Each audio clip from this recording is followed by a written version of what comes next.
Welcome to the Deep Dive. Today, we're going to cut through a whole stack of sources to unpack a really compelling story. Yeah. The life of Sally Yoshino, who has been called one of the true legends of Japanese adult entertainment. And our mission here is to really synthesize the milestones of a woman born Sayuri Yoshinari, to chart her path from this incredibly intense athletic discipline Right. to becoming this massive figure in, two very different fields. And it's fascinating because what we discover is this career that thrived in two places at once.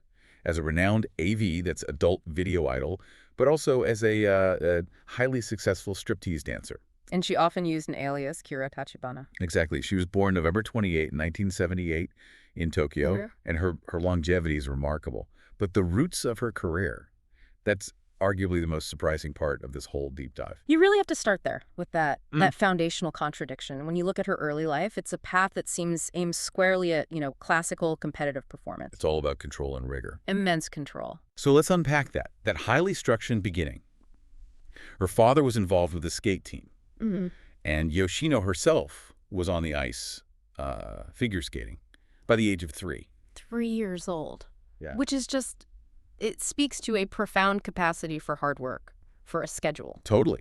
And then she goes to an athletic high school, continues skating, but also gets into intensive gymnastics and ballet. So you have this background of a highly trained, disciplined professional performer. Right. Skills that are usually, completely the opposite of the chaos she would eventually enter. But that whole structured life, it just collapses really quickly and dramatically. The sources show this huge turning point when she was only 17. Still a teenager. Yeah. And despite that disciplined background, and while still a virgin, she began working in what's known as enjokusei. For listeners who might not know the term injokusai, Yeah. it translates to something like compensated dating or paid dating. And back in 1990s Japan, it was this really complex, sometimes chaotic social phenomenon. Young women engaging in companionship or sometimes more for money. It was often a very public and a very risky shift. And the details around her loss of virginity, which sort of marked her entry into this world, they're so specific. The sources place it in Okubo Park in Tokyo's Kabukicho district. A known cruising spot. A known spot, yeah. And it happened in the middle of the afternoon. Her first customer was a talent company president, a guy in his 40s. So this wasn't some discreet, calculated entry. It was sudden, exposed. But the most insightful part is how she assessed the situation herself. Her own words. Yeah, her words show this profound, almost pragmatic detachment. She said, and I'm quoting, "I didn't care if I was a virgin or not. If I did, I couldn't do enjokuso." Wow. And she goes on, "I don't think I was taken advantage of. I got something out of it." That quote it's really the analytical core of this entire shift. She's approaching this huge life event, not with emotion, but with this cold, transactional logic. Like a competition. What's the cost? What's the game? Exactly. It's an astonishing level of detachment for a teenager. But what follows immediately in the sources, while she's still 17, is, well, it's the ultimate shattering of boundaries. You're referring to the revelation that she was also a victim of rape at that age? I am. And the sources connect that trauma directly to her professional path. It seems to have cemented her willingness to move into this unconventional work. She's quoted as saying about the rape, "It was then that it didn't matter if I did this kind of work or not." And that's the moment. Yeah. That's the definitive moment where the structure of ballet and figure skating is just. Yeah. It's conceptually erased. The physical discipline stayed. The discipline stayed, but the psychological walls just came down. And it allowed this chaotic, unconventional path to really take root.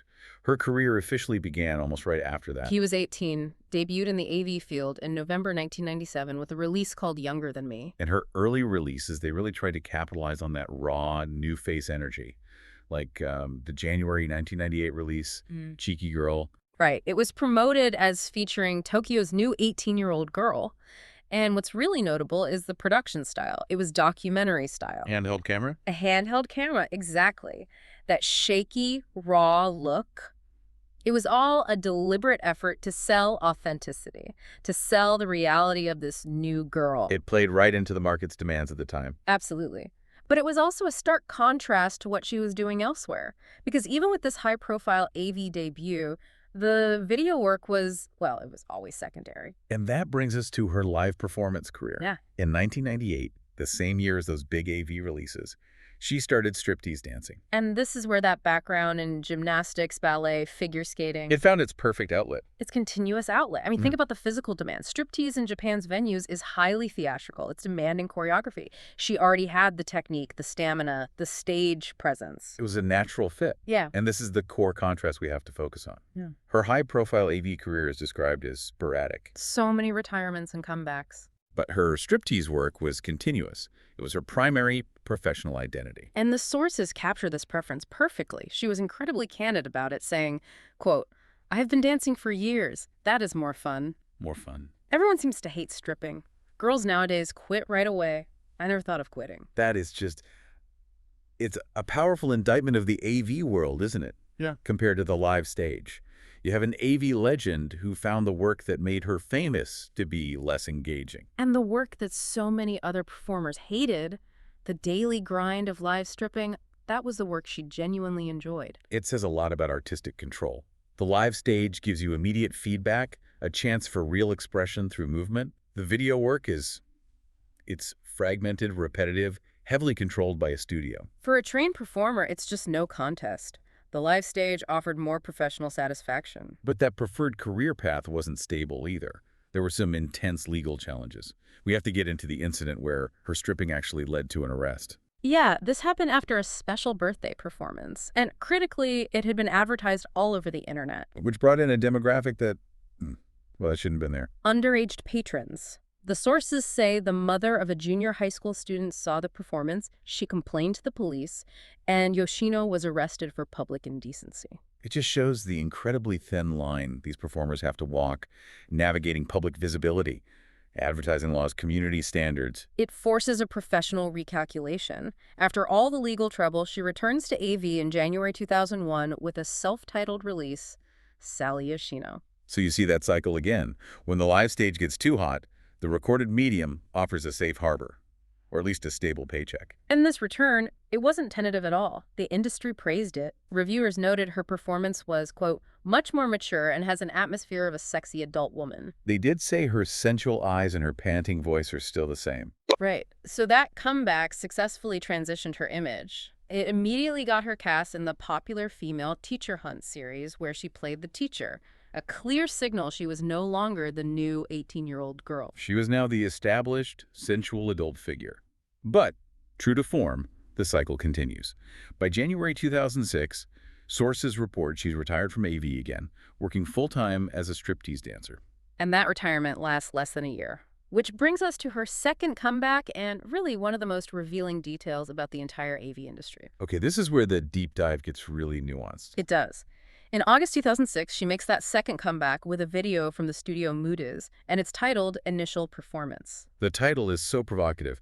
Initial performance, or Hatsuhanban, literally means first real sex in this context. So the question is, how can a true legend of the industry with nearly a decade of releases? Right, how can she have a first-time video? And this is the industry bombshell. The studio promoted this video based on the stunning claim that for the first time in her career, the sexual acts were not simulated. Wait, so all those previous releases, the ones that made her a legend, even the documentary-style ones leaning on reality? All professional acting, all simulated sex. This one detail just completely recontextualizes the nature of AV work, even at the highest levels. It reveals how prevalent simulation was, even for the most famous performers. So the line for her between the recorded AV acting and the live, raw performance of dancing was actually incredibly thick. Precisely. She found fulfillment in the continuous real performance of dancing, while her highly publicized sporadic video work was, for years, largely choreographed and simulated. The initial performance video was a huge event because it was a departure from her standard contract. It solidified that contrast even further, and shortly after that, in October 2006, her recorded legacy gets formally cemented with a career retrospective disc. Playback, Sally Yoshino. Yeah, compiling all her earlier work, she was being recognized as this massive figure, even as the nature of her work was being totally redefined. And that longevity is just so key. She navigated the legal risks of the live stage, the demands of the video cycle, the ambiguity of simulation versus reality, all while maintaining this continuous professional presence. So if we synthesize all of this, The life of Sally Yoshino is this profound case study in finding your footing amidst psychological chaos. You start with the rigid world of ballet and skating. That's the discipline. Mm. And that path gets abruptly redirected by trauma and the pragmatic, transactional necessity of enjokusai. That's the chaos. And from that foundation, she builds this dual career. The AV work was sporadic, often simulated. It gave her high-profile recognition. But the striptease career was continuous, physically demanding, and in her own words, more fun. She successfully transposed the discipline and artistry of her youth onto the live adult stage, and that's where she found her continuous professional satisfaction. It's the ultimate story of an artist finding fulfillment where others just saw a grind. Which brings us to that final provocative thought for you to carry forward from this. Given her legendary career, spanning both recorded video and live performance, and knowing she was this highly trained athlete, what does it tell us about work, fulfillment, and artistic expression in that industry? That she consistently saw the disliked profession of striptease as more fun, and the one she'd never thought of quitting, compared to her sporadic, heavily simulated, but highly recognized AV work. That duality, the enjoyment from the continuous live physical performance versus the legendary status from the sporadic recorded and simulated work, that's the true lasting complexity of Sally Yoshino's story. Thanks for diving deep with us. Until next time.